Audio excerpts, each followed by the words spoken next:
বানিয়ে নিচ্ছি ইলিশ মাছের আলু বেগুন দিয়ে পাতলা ঝোল। মাছটা অনেক লম্বা এবং চওড়াও ছিল, অনেকগুলো পিস হয়েছে। আজ আমি পেটিগুলো দিয়েই রান্না করব। পেটি মাছগুলো ভেজে নিলাম, ভাজা হয়ে গেছে, এবার তুলে রাখলাম।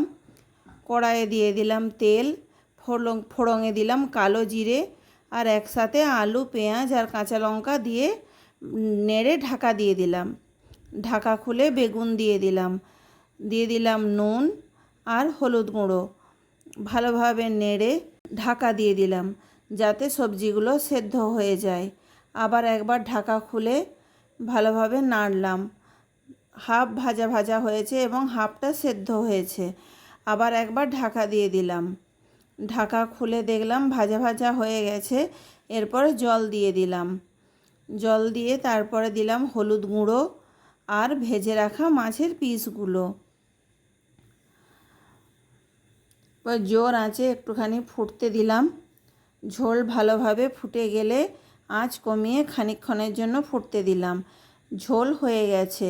এই তরকারি দিয়ে নিমেষেই এক থালা ভাত শেষ হয়ে যাবে।